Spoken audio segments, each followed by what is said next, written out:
¿Has observado alguna vez la hermosura y la complejidad de un animal, un pájaro o un pez? ¿Te has preguntado, ¿aparecieron estos mediante un proceso evolutivo? ¿Acaso el tiempo y la casualidad pudieron ofrecernos toda la belleza que vemos alrededor? Hola, soy David Hames, y en los siguientes minutos vamos a mirar de cerca unos animales que van a eliminar esa idea.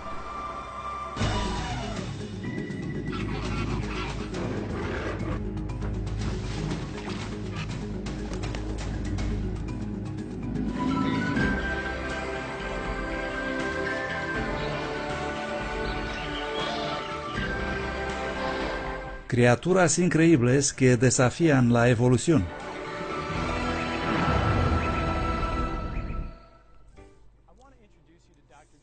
Deseo presentaros al Dr. Joe Martin. Él tuvo un pasado muy interesante. Fue profesor universitario y dentista. Trabajó con el equipo de dentistas de la flota presidencial Air Force One del presidente Johnson. Desde hace 20 años el Dr. Joe presenta conferencias para estudiantes sobre criaturas increíbles que desafían la evolución. Pero no siempre ha sido así. Teniendo una educación científica y médica, en el pasado el Dr. Martin creía en la teoría de la evolución. La evolución, así como lo he aprendido yo, empezó con algo llamado Big Bang. Dicen que toda esa cosa hizo boom y esparció hidrógeno y ese gas de alguna manera se transformó en polvo y el polvo se condensó y formó la Tierra. Los evolucionistas dicen que empezó a secarse y a lo largo de millones de años la actividad volcánica produjo agua. Y luego en un pequeño charco en alguna parte en el planeta Tierra, estas sustancias inorgánicas se juntaron y fueron golpeadas de una especie de rayo X. Y de repente apareció la primera partícula viva. Y dicen que esto pasó hace unos 3,5 miles de millones de años. Y luego esa partícula viva, de alguna manera, a lo largo de miles de millones de años, se transformó en primera célula viva. Y unos 600 millones de años atrás pasó eso. Luego, progresivamente, esa célula se transformó en el guapo que eres tú. La preparación científica tradicional del Dr. Martin pasó por una evolución, o mejor dicho, por una revolución, en el momento que entró en el equipo profesoral del Colegio Estomatológico Baylor. Eso fue el principio de la evolución de un creacionista. Así que en el otoño de 1971 he entrado en Baylor, en Dallas, y he sostenido mi primer curso. El tema fue la evolución del diente. Y he hablado sobre cómo las escamas de los peces han migrado gradualmente en la boca y se han transformado en dientes.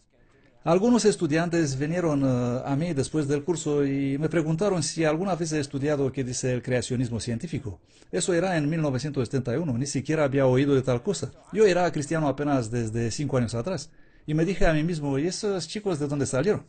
Nunca he oído de esta cosa. Y les dije, claro, voy a estudiar esto con vosotros. Y como joven profesor y presumido pensaba, los voy a soplar a estos muchachos como al polvo. Bueno, ellos me rogaron estudiar las suposiciones del evolucionismo. Y en mis 8 años de preparación científica jamás había escuchado a algún profesor diciéndome algo de alguna suposición. Así que hemos empezado a estudiar juntos estas suposiciones y me he dado cuenta que hacían unas cuantas declaraciones, me he dado cuenta que en realidad las suposiciones eran sin valor. Y luego me rogaron estudiar unos animales para ver si esos pudieron haber evolucionado. Lo primero que hemos estudiado juntos fue este pequeño insecto llamado escarabajo bombardero. Este insecto mide 1 centímetro más o menos y produce unas sustancias que explotan. He empezado a pensar, bueno, ¿cómo pudo evolucionar esta cosa? Si la evolución es verdad y vas evolucionando por mucho tiempo, entonces no puedes tener este mecanismo de protección desde el principio, porque este es el mecanismo de protección del escarabajo. Así que si la evolución es verdad, este mecanismo debió evolucionar de alguna forma. Y cuando el escarabajo lo usa por primera vez, ¿qué pasa con él? Pues se explota y se hace trozos y los trozos de insectos no evolucionan. Entonces, ¿cómo pudo pasar eso? Bueno, este escarabajo no se explota a sí mismo porque tiene dentro una fábrica completa que produce una sustancia química, lo pasa por un catalizador que lo mezcla con otra sustancia química neutra que produce la explosión. Pero aún así el insecto se mataría solo. Pero no pasa eso. ¿Por qué? Porque la fábrica contiene una habitación forrada con una especie de asbesto. E incluso entonces se volaría por los aires si no tuviera por dónde salir la explosión. Así que tiene una cola con 2 tubos que puede orientar como quiera, arriba, abajo, hacia el frente. Digamos que viene una araña de un lado y que no tiene tiempo de darse la vuelta para disparar. Entonces simplemente vuelve el cañón y dispara. Cuando escuchas la explosión disparada por este pequeño insecto, solo se oye un boom. Pero los científicos analizaron la explosión a cámara lenta y resultó ser una ráfaga de 1000 pequeñas explosiones consecutivas, que son tan rápidas que solamente se escucha un solo boom. ¿Y piensas a qué se debe eso? Bueno, esa fue una cosa curiosa por los investigadores de la Universidad Cornell y otros. Ellos descubrieron que si hubiera sido solo una gran explosión, cuando el insecto dispara a la araña, haría que el escarabajo se volara a sí mismo como un motor de reacción. Pero siendo una explosión secuencial, le daba la posibilidad de mantenerse estable. ¿Cómo explica la evolución una explosión secuencial? Este pequeñito insecto destruye por completo la teoría de la evolución. Es imposible que un proceso lento y gradual produzca este escarabajo. E incluso las nuevas teorías de la evolución, como el equilibrio puntual, que dice que la evolución ocurrió muy rápido, no pueden explicar la existencia de este bichito. Empecé a pensar cómo pudo evolucionar este escarabajo. Él necesitó todos esos componentes, todo debió estar presente, o el animalito no hubiera existido. Y mi estómago empezó a volcarse. Por ser realmente sincero, mi esposa os puede confirmar que durante 5 años empecé a tener calambres en el estómago. Me agobió una lucha de 5 años para pasar de la mentalidad evolucionista a admitir que este animalito, insectito o bichito fue creado entero completamente así como está hoy, porque eso contradecía todo lo que yo había aprendido.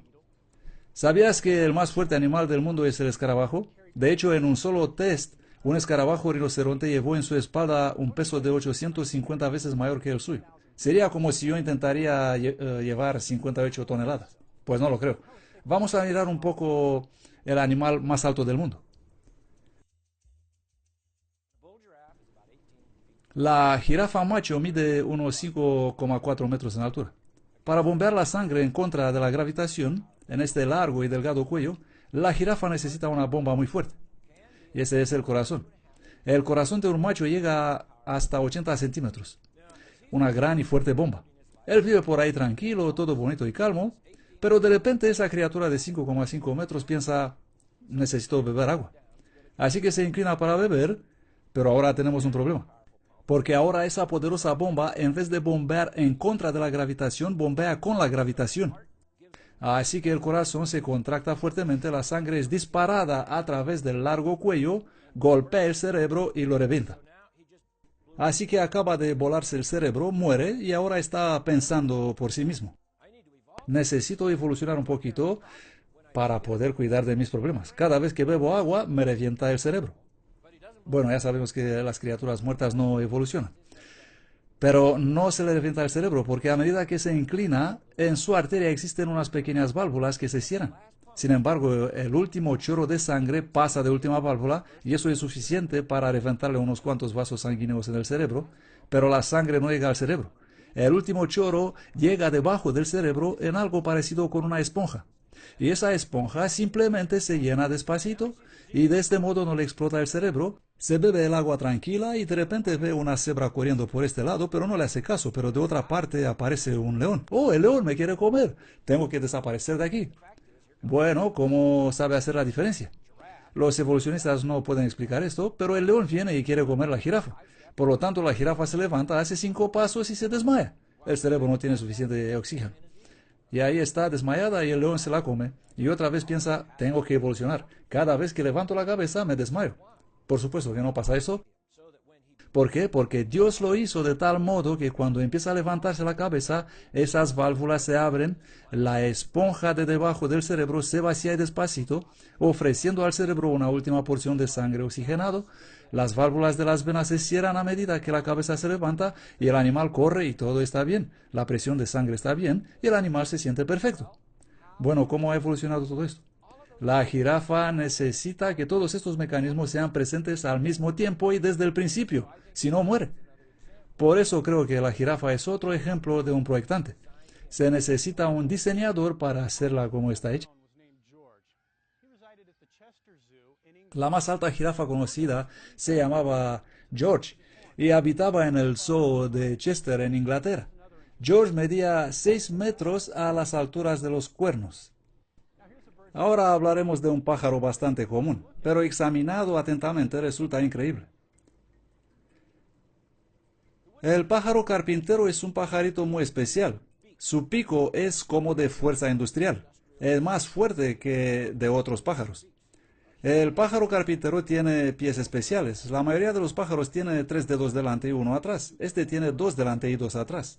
Por eso él puede trepar verticalmente con cabeza para abajo o para arriba o en lateral o hacia donde quiera. Las plumas de su cola son especiales, distintas de los demás pájaros. Son más resistentes, esponjosas y fuertes y rígidas, porque así es como trepa y como se mantiene en el árbol, con sus pies y con la cola y golpea el tronco. Ahora puedes pensar que el pájaro carpintero va cada noche a casa y le dice a su señora: oh, tengo un dolor de cabeza tremendo, todo el día me he dado con la cabeza de los árboles. Pero no lo hace, ¿por qué? Porque Dios lo creó con un equipamiento especial. Por ejemplo, entre pico y cráneo existe un trozo de cartílago que absorbe los choques.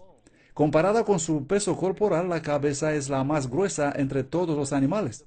De hecho, los neurocirujanos estudian el cerebro del pájaro carpintero para poder ayudar a los que sufren traumas en accidentes. El pájaro carpintero, con su fuerte cabeza y su amortiguador de choques y su fuerte pico, y con sus plumas de la cola y sus pies, está completamente equipado. Solo necesita una cosa más. Una vez hecho el agujero, él debe sacar ese bicho de ahí. Esa es su comida. ¿Y cómo lo hace? Bueno, mientras que la lengua de la mayoría de los pájaros llega solo hasta el fin del pico, la del pájaro carpintero puede salir 25 centímetros. ¿Por qué? Porque si hace el agujero, él va a encontrar la galería del insecto, meterá su lengua por el túnel y sacará el bicho fuera. Ahora puedes decir: ¿acaso yo podía meter mi lengua en un agujero y sacar un bicho de ahí? Claro que no. Pero ¿cómo lo hace este pájaro? Bueno, Dios hizo al pájaro carpintero unos ganchitos en la lengua con los cuales traspasa esa larva del insecto que no quiere salir de ahí. Y si eso no es suficiente, en la lengua tiene una pequeña fábrica de pegamento que produce exactamente el tipo de pegamento necesario para agarrar el insecto, pero no se pega de su propio pico. Así que trae ese bicho en la boca y ahora, si la evolución sería real, tendríamos un problema. Vamos a decir que a lo largo de miles de años el pájaro carpintero acumuló todo este equipamiento. Ahora pega su lengua de un bicho y se lo traga. ¿Qué acaba de pasar? Pues acaba de tragarse la lengua. Se sofoca y muere sofocado. Pero no pasa eso. ¿Por qué? Porque cuando se mete el bicho en la boca, entra en acción otra pequeña fábrica que produce un disolvente para el pegamento. Así que disuelve el pegamento, se despega el bicho y se lo come. Así lo hizo Dios.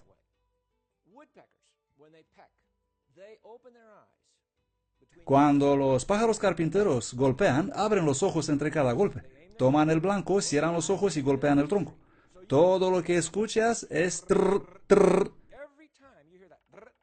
Entre cada golpe abre los ojos, fija el blanco y golpea. ¿Por qué? Antes se creía que para que no le entre se rinden los ojos.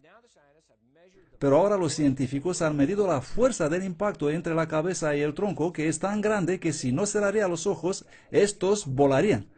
Así que os pregunto, ¿habéis visto alguna vez un pájaro carpintero ciego? No, porque nunca erran. No erran jamás. Hay una especie del pájaro carpintero verde europeo. Creo que es único en todo el reino animal. No estoy seguro, pero creo que es único. Su lengua difiere de todos los demás, hasta donde yo lo sepa.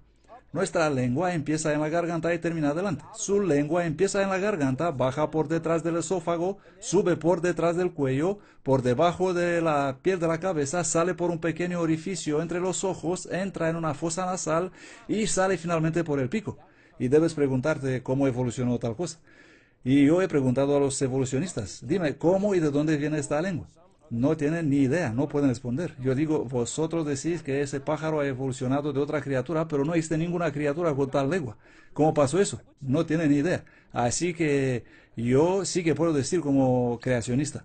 Puedo decir que Dios hizo el pájaro carpintero y lo hizo para provocar la comunidad evolucionista, para que cuando estudien este pajarito puedan saber que absolutamente no pudo evolucionar. Pero eso no nos conduce al texto de Romanos capítulo 1, donde se muestra que cuando los hombres estudian el creacionismo, lo que hizo Dios, debido a que son injustos, van a suprimir las evidencias. Van a excluir las evidencias. Y veo que esto es exactamente lo que pasa. Veo que hay personas brillantes que estudian la ciencia y hacen buen trabajo, pero llegan a un punto donde deben decidir. ¿Pasó esta cosa de alguna forma de largo periodos de tiempo u ocurrió instantáneamente? Y entonces, si descubren, hey, no puedo explicar esto en términos evolucionistas. Ellos son confrontados con la otra opción que es un proyectante, un creador, pero ellos dicen, no quiero ir por ahí. Así que eliminan estas evidencias y de este modo muchas de las cosas que he estudiado tuve que analizarles yo mismo porque no aparecen en los manuales. Simplemente no los ponen ahí porque no pueden explicarlas, así que las ignoran. Otro pájaro que atrajo la atención del Dr. Martin vive justo debajo de mí en Australia. Es un pajarito que se llama el pájaro incubador australiano. Algunos lo llaman el constructor de montañas y otros el pavo cepillo. Existen diferentes especies, pero hablaremos de una en particular. Este pájaro tiene unos 2 kilogramos. La hembra tiene dos tareas. Una es verificar el nido para ver si corresponde. El macho construye el nido y la hembra lo verifica. Puedes pensar, ¿y qué es tan complicado en verificar el nido? Pues este nido no es como los demás nidos. Se han encontrado nidos que medían 6 metros en diámetro y hasta 15 metros en altura. Los pájaros cavan en la tierra 1 o 2 metros, son enormes, por eso se les llama constructores de montañas. Es como un gran montículo de ramas. Así que la señora pájaro viene y controla y verifica y dice, señor pájaro, esto no me gusta. Y él dice, vale, espera unos meses y te haré otro. Y vamos a decir que este le gusta. Ahora ella pasa a la tarea número 2, poner los huevos. Durante 7 meses ella pone un huevo cada 3 días. Ella pesa unos 2 kilogramos y cada huevo pesa unos 200 gramos, casi tan grandes como los del avestruz. Imposible, imposible, debería morir. Quiero decir que esto no se puede, pero ella puede. En esta particular especie la hembra pone huevos con la cáscara muy gruesa y porosa. Todos los huevos de los pájaros tienen poros, pues así es como respiran. Pero en este caso los poros tienen la forma de un cono de helado y la punta de esos conos está dirigida hacia adentro de la carcasa. Según el pollo empieza a desarrollarse dentro de la cáscara, llega un día cuando ya no tendrá aire suficiente. Oh, no tengo aire suficiente. Así que empieza a rascar el interior de la cáscara y eso hace los poros más grandes y puede respirar y continúa así hasta que rompe la cáscara. Ahora el macho cuida el nido. La hembra, una vez puestos los huevos, se marcha y él se queda para cuidar el nido. Y ahora me preguntaréis, ¿y eso es un problema? Bueno, sí. Para cada especie existen unos parámetros para el nido. En este caso, el macho mantiene el nido a 33 grados centígrados durante 7 meses. Si la temperatura varía más de 1 grado, los pollos mueren. Así que el papá pájaro está ahí cada día verificando la temperatura del nido. Y los científicos ni siquiera saben cómo lo hace, pero él mide la temperatura. Oh, hacen 34 grados, hay demasiado calor, tengo que hacer algo. Alguna vez pone arena para reflejar los rayos del sol y otros trucos que tiene. Él también mantiene la humedad del nido a 99,5%. Si baja a 80%, los pollos se deshidratan. Él debe mantenerlo alrededor de 99%. Así que 33 grados centígrados y 99,5% humedad. Esto es imposible para un pájaro de 2 kilos. Cuando los pollos salen del huevo, tienen el plumaje completo. Que yo sepa, es el único pájaro listo para volar, pero no puede volar porque está muy debajo de un monte de ramas. Nadie le da comida a los pollos, ni papá ni mamá pájaro. Ellos salen del huevo y, bueno, tengo que salir de aquí de alguna manera. Así que se ponen boca arriba y empiezan a raspar las ramas y las hojas. Eso se le caen encima. Él le mete debajo de él y les presiona, raspa otra vez, les pone debajo y le toma 3 días para salir de ahí. Y nadie le enseña cómo hacerlo. Nadie le enseña el camino. ¿Cómo saben hacerlo? La evolución no puede explicar estas cosas. Cuando sale del nido, nadie le enseña qué debe comer. Sale y sabe qué comer, cómo encontrar y pillar el alimento. y luego el siguiente año el macho construirá el nido, pero el papá pájaro no le enseñó cómo hacerlo. Él solito empieza a construir la montaña solito. Esto es un milagro, simplemente un milagro. Miras al pájaro incubador australiano y dices, ¿cómo pudo este evolucionar? Si este cuento de la evolución es real, ¿cómo pudo ocurrir en este caso? Pero yo digo, solo Dios puede hacer tales cosas. Aquí hay algo que la mayoría sacan de la nevera cada mañana. Si tomas un huevo y lo metes en agua caliente, puedes ver cómo salen las bolas de aire. ¿Por qué? Porque en la superficie de la cáscara hay unos 10.000 orificios. Esos orificios están ahí para permitir al pollo respirar y eliminar los residuos. Porque a medida que se desarrolla, el pollo come la clara y eso resulta en residuos y agua que debe eliminarlos o si no se moriría sofocado. ¿Cómo puedes explicar todos estos complicados mecanismos y la sincronización perfecta que se necesita en el desarrollo de un huevo? Porque en cada nivel el pollo podría morir en cualquier momento.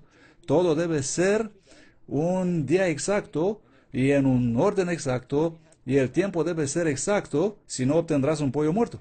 Si habéis servido un huevo o si habéis comido un huevo duro, habéis notado que quitando la cáscara dentro tiene una fina membrana. Esa membrana es estrictamente necesaria y hablaremos de ella enseguida, pero antes veremos que en una parte del huevo es plano y parece que el pollo no lo llenó completamente. Bueno, ese es un lugar especial llamado el saco de aire. Así que tomamos todos estos componentes, los ponemos juntos y obtenemos un huevo fertilizado. El pollo crece y en el quinto día el corazón bombea. Las venas se han formado y dos de ellas se enganchan a la membrana y mediante ellas el pollo respira. El aire pasa por la cáscara y llega a la membrana que transfiere el oxígeno a la arteria que va al pollo. Mediante la otra elimina los residuos. Así que hay un proceso ahí, un cambio de sustancias.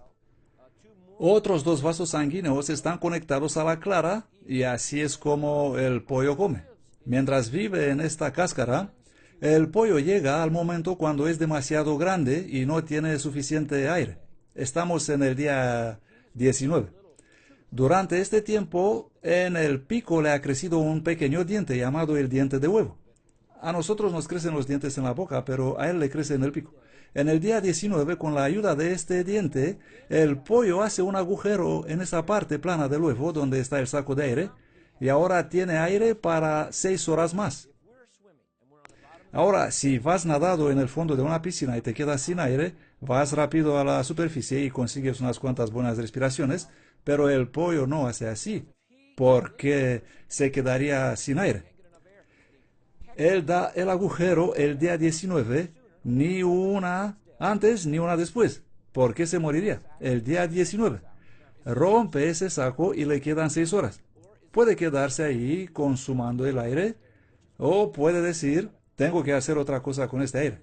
Tengo 6 horas para romper la cáscara. Y así entre las días 19 y 21, él respira mediante ese pequeño agujero. En el día 21, sale de nuevo. Mientras, los mecanismos que le conectaban a la membrana y a la clara se desconectan.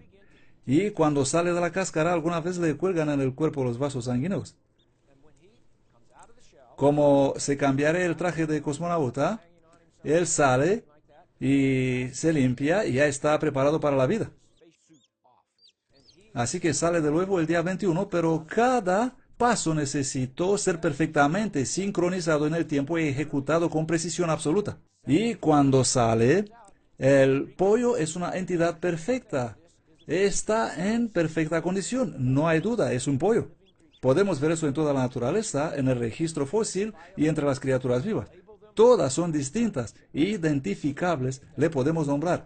Esta es una vaca, este es un pollo. Y creo que esto todo es más evidencia que Dios hizo todo, incluso los pollitos, exactamente así como los vemos hoy. ¡Wow! El desayuno no será el mismo. ¿Sabías que en un test oficial de la Universidad de Missouri, la gallina número 2988 ha puesto 371 huevos ¿En solo un año? Un montón de huevos. Ya sabéis que los animales respiran aire, pero parece que algunos se sienten mejor en el agua. Por ejemplo, el castor.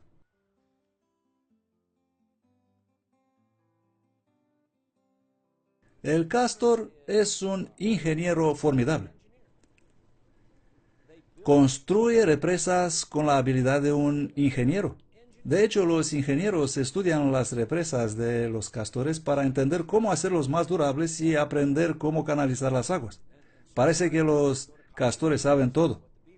Así que los ingenieros van a la escuela para aprender de los castores. Es igual como los neurocirujanos estudian el pájaro carpintero. Dios nos ha dado ejemplo en su creación de cómo debemos hacer las cosas bien.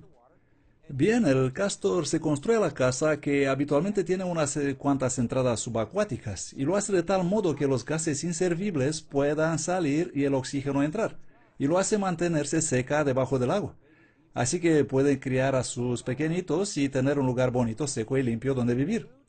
Él va a almacenar comida en el fondo del río y esto significa que entrará a menudo en el agua. Bueno, en el invierno, ahí donde viven la mayoría de los castores, hace mucho frío.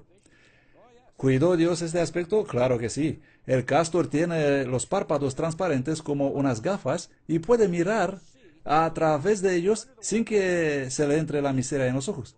Tiene fosas nasales que se cierran para no entrar el agua, tiene orejas que se cierran, tiene unas cosas especiales que a mí me gustan. Son unas mantas de pelo que le cubre el cuello y los molares, los dientes de atrás. Los dientes delanteros no deben ser sensibles porque de ellos se sirve para cortar los árboles y mascar y crecen continuamente y debe gastarlos. Así que no deben ser sensibles. Pero los de atrás lo son. Así que Dios le hizo unas mantitas para protegerlos del agua helado. Luego, es la manera de nadar de los castores. Ellos pueden arrastrar una rama y llegar exactamente donde quieren, incluso en los fuertes corrientes de agua. Pueden compensar la pérdida por la velocidad del agua y corregir el rumbo. Por lo tanto, hacen cálculos matemáticos. Se dan cuenta cuándo debe girar, qué ángulo debe tener su cola para compensar la fuerza del corriente y cada vez llega justo donde quiere. No creo que la evolución tiene una explicación por eso, pero creo que mi Dios lo tiene. Otro animal es el ornitorrinco, un animal fascinante. Es parecido al castor ya que pasa mucho tiempo en el agua, tiene los dedos unidos por una membrana, hace huevos, cosa extraña para un mamífero, pero de todo modo es fascinante su manera de encontrarse el alimento. El ornitorrinco come una especie de langostino que encuentra debajo del agua. Cuando entra en el agua, a diferencia del castor que tiene los párpados transparentes, el ornitorrinco cierra sus ojos, tiene válvulas que cierran su nariz, así que no ve y no huele nada. ¿Y cómo encuentra su langostino? Pues posee un mecanismo que detecta los impulsos eléctricos de la cola de los crustáceos entre el músculo y el nervio. Cuando el nervio envía un impulso al músculo, hace un minúsculo impulso eléctrico, el ornitorrinco lo detecta y eso lo conduce hacia la comida. Se hizo un experimento en una piscina donde se pusieron crustáceos muertos y baterías eléctricas, y los ornitorrincos iban a por las baterías por detectar el corriente. Así que encuentra su alimento leyendo los impulsos eléctricos. Esto es un milagro, absolutamente. No sé vosotros, pero yo no soy un aficionado de las arañas. Solo piensa en eso. ¿Cómo puede ser algo tan asqueroso? Increíble.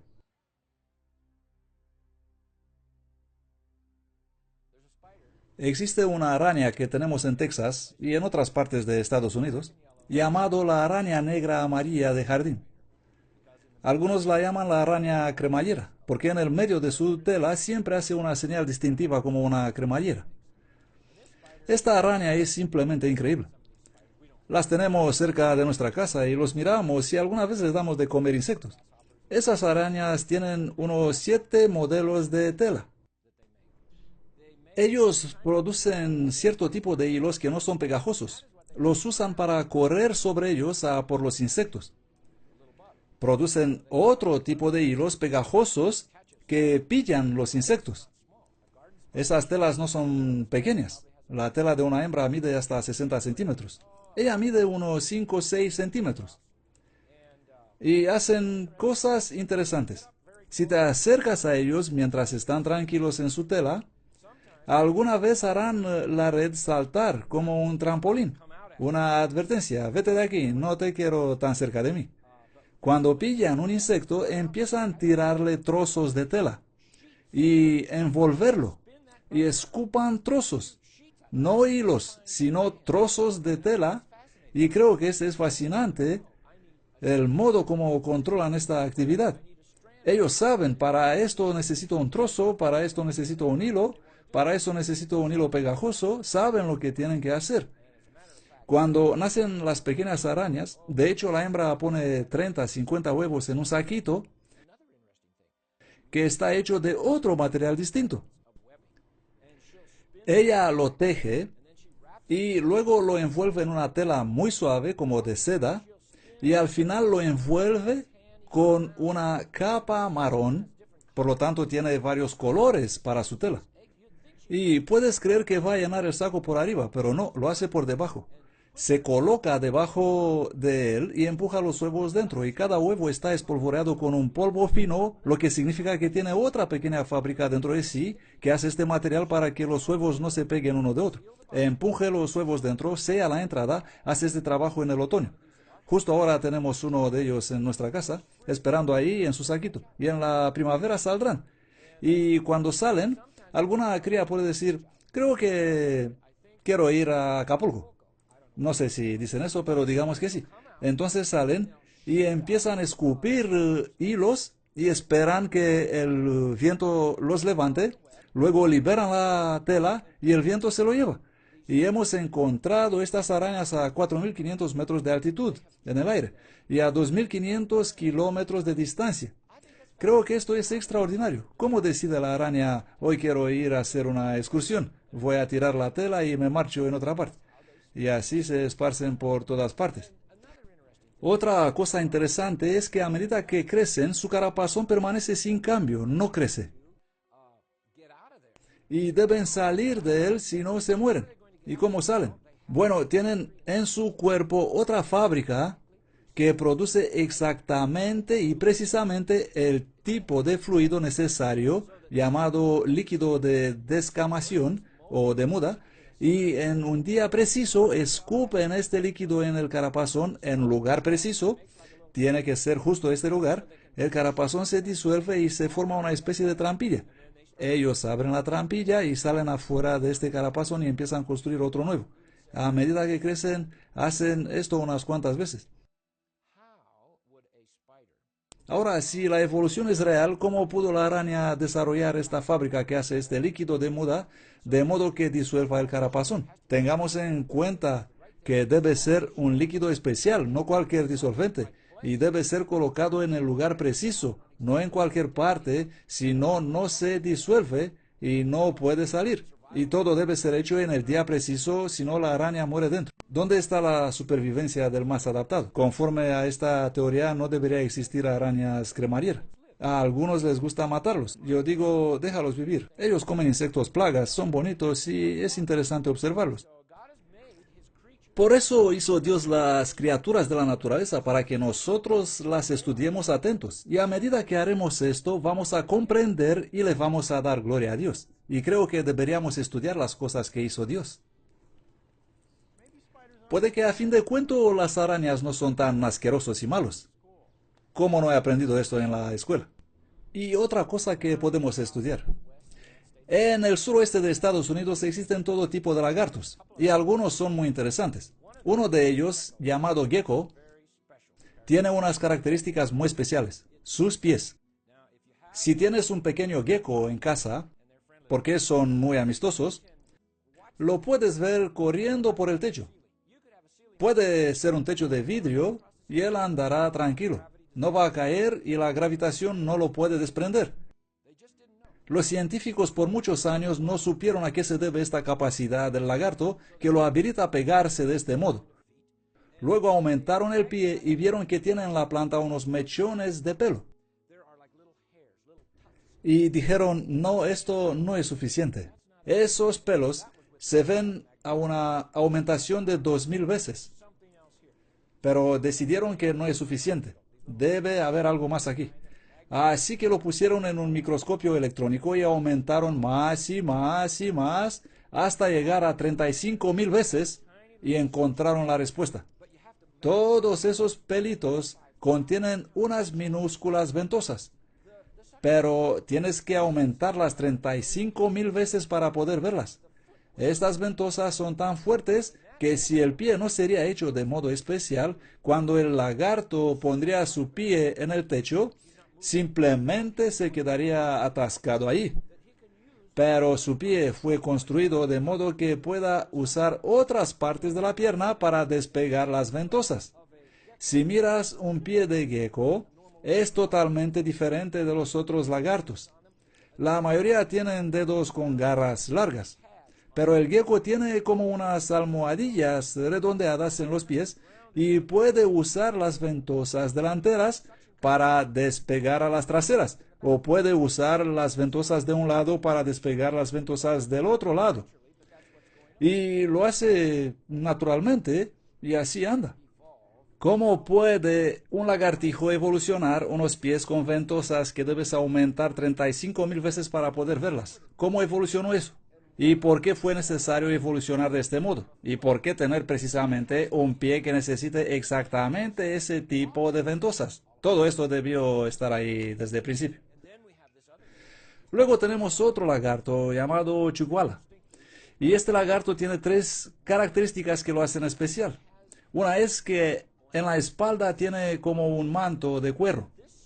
Y este manto cambia de color. Por la mañana es oscuro, y eso significa que absorberá más luz solar, porque es un animal de sangre fría y necesita calentar su sangre para poder correr de sus enemigos. Así que lo calienta. Pero al mediodía, cuando en el desierto calienta el sol, el manto se vuelve a un color beige y refleja el sol, y de este modo no se le hierve la sangre. Tiene también un mecanismo de defensa. Digamos que un coyote quiere comerlo y... sí, los coyotes quieren comerlos. El lagarto corre en una grieta de la roca y se hincha como un pez balón. Ahora está tan atascado ahí dentro que no hay manera de sacarlo de ahí. Esa es su defensa. Pero lo que me gusta a este lagarto es su mecanismo de desalinización. Esto significa que tiene demasiada sal en la sangre. ¿Por qué? Porque vive en el desierto donde no existe agua y por lo tanto no tiene nada que beber. Así que a medida que come plantas e insectos, la sal empieza a acumularse y llega a un nivel que lo puede matar. ¿Y cómo sabe él que tiene demasiada sal? Cuando hay demasiada sal, ¿qué pasa con el lagarto? Muere. Por lo tanto, la supervivencia del más adaptado ha desaparecido, no es adaptado. Pero no sucede esto. ¿Por qué? Porque Dios le hizo en la nariz una pequeña fábrica de desalinización, una pequeña factoría cual a medida que la sal se acumula en la sangre, el lagarto dice, creo que necesito eliminar la sal de mi sangre, así que la voy a pasar por esta fábrica. Y desvía la sangre y lo hace pasar por la minúscula fábrica y así elimina la sal. De vez en cuando el lagarto chucuala estornuda pequeños cristales de sal pura. Podéis coger un chucuala y ponerlo en la mesa cuando comáis y decirle, ok pequeño, necesitamos un poco de sal aquí. Se obtiene sal de las más puras del estornudar de este lagarto. Creo que esto es increíble. Este lagarto es otra de las maravillosas criaturas que hizo nuestro Señor. ¿Cuál es la criatura más compleja? Debe que tú y yo. ¿Y cómo hemos llegado a hacerlo? ¿Somos primos lejanos de los monos? ¿O hemos sido proyectados por un creador? Y si es así, ¿es el registro bíblico sobre la creación correcto? Si observamos el relato del libro de Génesis sobre la creación del hombre por Dios, escribe que Él hizo al hombre y lo hizo completamente maduro. Encontramos a Adán como un hombre maduro, completo. Luego dice que cogió una costilla e hizo a Eva. Algunos cristianos dicen, puedo tener la evolución y la creación juntas. Bueno, ahora tenemos un problema. ¿Existen evolucionistas que creen que las mujeres han evolucionado de una costilla? Claro que no. Pero eso es lo que dice la Biblia. Dice que Dios tomó una costilla de Adán y de ella hizo a Eva. Ahora, cuando Adán despierta de la anestesia y ve a Eva, ella es una mujer madura. Tiene la edad de 2 segundos, pero es una mujer adulta. Si creemos el relato bíblico, tenemos que creer que Dios creó seres completamente maduros, entre las cuales al hombre. Podría añadir, ¿puede nuestro Creador hacer esta cosa? La Biblia nos dice en varios textos que Jesús es el Creador, como en Colosenses 1, Hebreos 1 y Juan 1. Por lo tanto, Jesús es el Creador. Él creó al hombre completamente maduro, a la mujer completamente madura, a los árboles completamente maduros, con melocotones maduros. Eva quería comer. Oh, Adán, ¿cuánto dura hasta madurar un melocotón como este? Bueno, 3 días, querida. Oh, no puede ser. Sí, Dios hizo los árboles con sus frutos hace 3 días. Si creemos el relato de la creación, así como aparece en Génesis, tenemos que creer eso. Ahora, ¿tenía Jesús, el Creador, la capacidad de hacer tal cosa? Bueno, ¿cuáles son sus milagros? Su primer milagro transforma el agua en vino, en Juan capítulo 2. Dice que usó 6 tinajas de agua y cuando el maestro Sala gustó ese agua, dijo, este es el mejor vino. ¿Cómo haces el vino que sea bueno? Tienes que envejecerlo. Pero ¿cuánto tenía? 1 minuto. ¿Cuántas tinajas? 6. ¿Cuántos días de creación tenemos? 6. La edad de la creación es evidente en Génesis 1 y la edad del vino es evidente en Juan 2. No creo que esto es una casualidad. ¿Y cómo hizo al hombre? Vamos a observar nuestra oreja. Lo primero que piensas mirando la oreja humana es, qué extraño, tenemos estas cosas aquí. Luego miras los animales, todos tienen orejas. De hecho, no todos, hay muchos que oyen sin orejas, pero nosotros las tenemos. Ahora, el tímpano humano es un milagro. Se mueve en un recorrido tan corto que no se puede medir. Algunos científicos dicen que la amplitud del movimiento del tímpano es parecido con la centésima parte del diámetro de una molécula de hidrógeno, que es de las más pequeñas moléculas. Así que ese minúsculo movimiento es infinitesimal y puede hacer la diferencia entre una trompeta, un tambor, tu madre que te dice hacerte la cama, tu papá que te dice que esta noche no puedes coger el coche porque la última vez no lo trajiste a tiempo. Y ese ínfimo movimiento puede diferenciar entre todos estos distintos sonidos. Y luego va directamente al cerebro y nuestro cerebro nos dice, ahora habla mamá, ahora habla papá, esta es una orquesta sinfónica. Y podemos escuchar música y oír al mismo tiempo a alguien diciendo te amo, cosa que todos queremos escuchar. ¿Cómo? Solamente con un movimiento más pequeño que una molécula de hidrógeno. Esto es un milagro, un milagro. Y todo esto justo aquí dentro de nuestra cabeza. Y el ojo, la misma cosa. Quiero decir, los científicos no fueron capaces de duplicar lo que puede hacer nuestro ojo. No pueden hacer una lente en una cámara foto, y me imagino que a los fotógrafos les gustaría una lente como esta, que vea bien a distancia y que vea bien desde cerca. Hablando de un ojo sano, no uno que necesita gafas. El ojo vibra constantemente. Algo así, pero las imágenes que vemos no tiemblan, son estables. ¿Y cómo es eso? Bueno, se trata de cómo concibió Dios el ojo, con varios tipos de músculos y la manera de conectarse con el nervio óptico y el cerebro. En realidad, las imágenes que vemos son al reverso.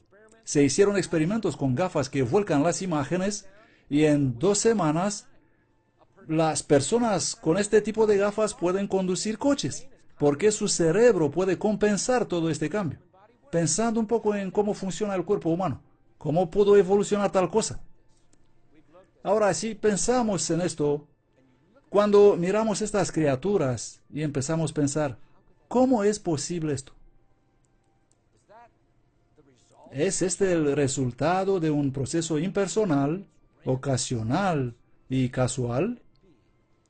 ¿O es que en realidad existe un diseñador, alguien poderosamente genial, que pudo proyectar todas estas cosas de modo que todas partes funcionen juntas con todas partes y crear todas estas criaturas asombrosas que desafían la evolución en todos los sentidos? Yo creo que esta es la evidencia que existe un diseñador y creo que conozco su nombre. Y creo que Él desea tener una relación con cada uno de nosotros y creo que Él ha atravesado su tiempo y su espacio en la persona de su Hijo, Cristo Jesús, quien es el proyectante y el hacedor, quien tiene el poder y la inteligencia para hacer todo esto. Pues aquí lo tenéis. Los animales son muchos más complejos e interesantes que creíamos. El Dr. Martin tiene razón. La próxima vez cuando vas a mirar todas estas cosas, toda esta hermosura, tienes que comprender que no están ahí por casualidad. At explorationfilms.com. That's explorationfilms.com. And you might want to pick up Dr. Martin's book, The Evolution of a Creationist, which this video was based on. I'm David Hames, and until next time, thanks for watching.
If you want to learn more about these incredible creatures, or you'd like to get a copy of this or other videos in the Incredible Creatures series, call 800-964-0439 or check out our website at explorationfilms.com. That's explorationfilms.com. You can also check out our other resources that we have available.